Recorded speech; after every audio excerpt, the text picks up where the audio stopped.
안녕하세요. 오늘은 미국 뉴저지 찬양교회 노승환 목사님의 설교를 좀 깊이 보려고 하는데요. 시편 137편입니다. 특히 여기 미국에서 신앙생활 하시는 분들께는 더 특별한 격려와 위로, 또 새로운 다짐을 위한 통찰을 얻는 시간이 될 것 같아요. 네, 맞습니다. 이 설교가 다루는 시편 137편이 아시다시피 바빌론 유수 시전, 그 이스라엘 백성들의 아주 큰 아픔과 또 신앙적 결단을 담고 있잖아요. 근데 참 흥미로운 게 설교 시작이 그 70년대, 80년대 인기 그룹이었던 보니엠, 그 팀의 아주 신나는 노래 Rivers of Babylon 이야기로 시작해요. 아, 맞아요. 저도 그 부분 되게 인상 깊었어요.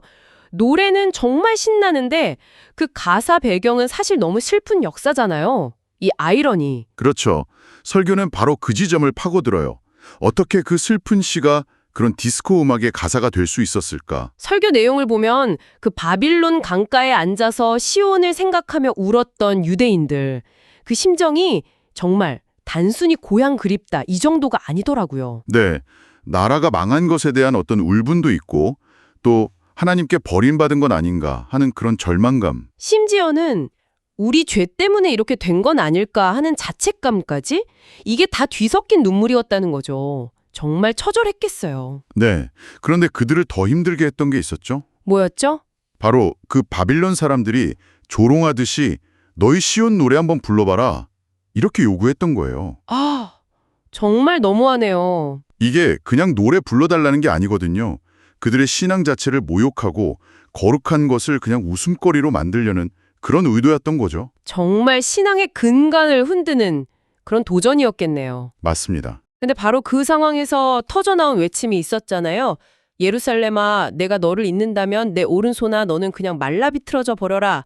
내 혀도 입천장에 붙어버려라. 이게 그냥 슬픈 표현이 아니라 정말 어떤 상황에서도 내 신앙, 내 정체성을 지키겠다. 이런 강력한 저항이고 결단이었던 거죠. 바로 그겁니다. 바빌론 문화에 동화되지 않겠다. 나는 하나님의 백성이다. 이걸 포기하지 않겠다는 선언이죠. 설교는 이 바빌론 경험이 비단 과거 유대인들만의 이야기가 아니라고 말해요. 오늘 우리가 사는 이 세상에도 적용된다는 거죠. 현대 바빌론이라 어떤 걸까요? 예를 들면 하나님 없이도 잘 살 수 있다? 이런 생각, 세속주의라고 하죠. 또 성공이나 돈이 최고다. 이런 물질주의. 그리고 절대적인 진리는 없다. 다 상대적이다. 이런 상대주의. 이런 것들이 오늘날 우리가 마주하는 바빌론이라는 거예요. 아, 듣고 보니 정말 그러네요. 그리고 우리도 비슷하게 요구받잖아요. 신앙생활 좀 적당히 해라. 세상 방식에 좀 타협하면서 살아라. 이런 압박들이 계속 있죠. 특히 그 설교 말씀이 여기 미국에 사는 우리 한인 이민자들 상황에 더 와닿는 것 같아요. 목사님이 직접 패러디하신 시도 있었잖아요. 언어나 문화 장벽 때문에 느끼는 어떤 소외감이라든지 고향 생각도 나고 또 우리 자녀들 다음 세대가 신앙을 점점 잃어가는 모습 보면서 안타까워하는 마음들 이런 게 다 우리가 지금 겪고 있는 바벨론 강가의 눈물일 수 있겠다 싶더라고요. 네, 충분히 그럴 수 있습니다. 정말 공감이 가는 부분이죠. 하지만 중요한 건 설교에서도 강조하듯이 그 눈물에서 멈추면 안 된다는 거예요. 회복으로 나아가야죠. 그래서 3가지 실천 방안을 제시합니다. 네, 어떤 것들이었죠? 첫째는 기억하며 울라. 그러니까 거룩한 탄식이죠. 하나님 앞에서 우리의 아픔, 슬픔, 또 죄를 솔직하게 내어놓고 애통하는 거예요. 거기서부터 회복이 시작된다는 거죠. 네, 솔직하게 인정하고 슬퍼하는 것. 둘째는 잊지 말고 결단하라. 이건 정체성 수호죠. 내가 누구인지, 하나님의 백성이라는 걸 잊지 않고 세상의 요구에 타협하지 않겠다고 결단하는 겁니다. 아까 그 시편 9절처럼 내 오른손이 마를지라도 나는 시온의 노래를 세상 방식대로 부르지 않겠다. 이런 각오로 예배나 신앙생활에 힘쓰는 거죠. 아, 그 결단 정말 중요하네요. 마지막 3번째는 뭐였죠? 마지막은 소망을 품고 새 노래를 불러라. 이건 언약에 대한 신뢰인데요. 지금 겪는 이 바벨론 포로 생활 같은 어려움조차도 하나님의 큰 계획 안에 있다는 것을 믿는 거예요. 그리고 결국 우리를 회복시키실 그 하나님을 신뢰하면서 소망을 갖는 거죠. 네, 소망. 여기서 중요한 관점의 전환을 이야기해요.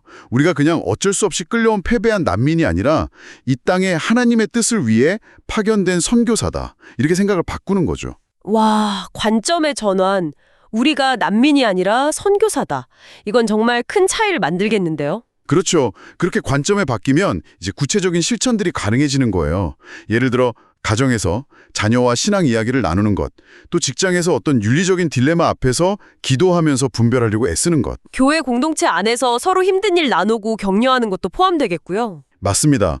혼자가 아니라는 걸 기억하는 게 중요해요. 함께 할 때 이겨낼 수 있다는 거죠. 오늘 노승환 목사 녹센서를 통해서 시편 137편이 그냥 옛날 이야기가 아니라 정말 오늘을 사는 우리, 특히 여기 이민 생활 속에서 여러 어려움과 신앙적인 고민을 안고 살아가는 여러분께 주시는 아주 생생한 메시지라는 걸 다시 확인하게 되네요. 그렇습니다. 우리 삶에도 분명히 그 바빌론 강가처럼 느껴지는 순간들이 찾아오죠. 근데 중요한 건 그 자리에서 우리가 누구인지 그리고 어디를 향해 가야 하는지를 잊지 않는 것 같아요. 예루살렘, 그러니까 하나님의 나라를 기억하고 그 소망을 붙드는 것, 그게 핵심이겠죠? 네.